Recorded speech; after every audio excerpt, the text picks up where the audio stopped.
রাস্তার বিশৃঙ্খলাটা আপনি ঠেকাইতে পারেন না কেন? আপনাকে নিয়ে করব, চলুন। तू समझा? हाँ नहीं तू समझा नहीं। পতিতাদের আছে সাউয়া আর আমাদের আছে ব্রেইনলেস কাউয়া।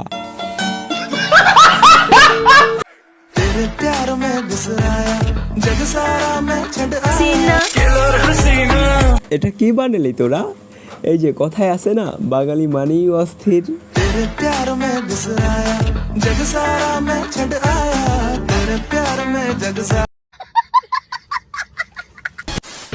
পুলিশ ডাক দেবো নাকি?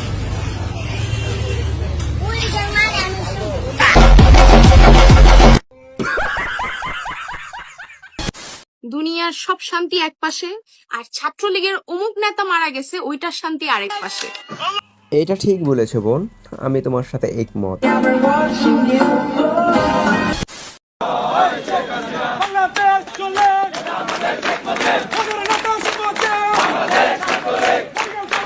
বাংলাদেশ ছাত্রলীগ ওরূপে কুত্তা লীগ, যারা এক প্যাকেট সিঙ্গারা ও বিরিয়ানির লোভে সাধারণ শিক্ষার্থীদের উপর হামলা করতে পারে, আর যাই হোক তারা মুজিব আদর্শের সৈনিক হতে পারে না। আপনারা দেখতে পাচ্ছেন বাতাবি লেবু টেলিভিশনের লোকেরা নেমে যাচ্ছে, বাতাবি টেলিভিশনের লোকেরা নেমে যাচ্ছে, বাতাবি টেলিভিশন, বাতাবি লেবু টেলিভিশন, বাতাবি লেবু টেলিভিশনের লোকেরা নেমে যাচ্ছে। সরকারের দালাল, সরকারের দালাল। আপনারা যারা কনটেক্সটটা বুঝতে পারেননি তাদেরকে আমি বুঝিয়ে দিচ্ছি। এখানে বাতাবি টেলিভিশন বলা হচ্ছে সময় টিভিকে।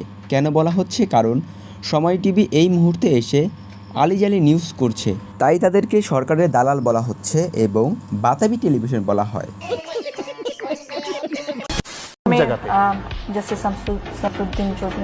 আমার নামটা ভালো করে উচ্চারণ করতে পারেন না নাকি? এটি থেকে বোঝা যাচ্ছে যে আপনি আমার প্রতি আক্রোশ নিয়ে এখানে বসেছেন। আমি যেটা বলেছি ঠিকই বলছি, এবং আপনার প্রতি আপনি আমাকে অপমান করেছেন। আমার নামটা পর্যন্ত আপনি ঠিক মতো উচ্চারণ করতে পারেন না, আপনার লজ্জা হওয়া উচিত।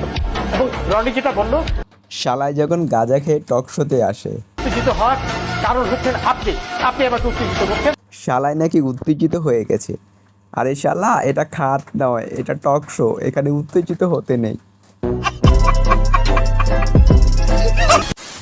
আসলেই বাঙালি মানেই অস্থির। এটা জোশ ছিল ভাই। যারা কোটাদারি তারা কুত্তার সমান।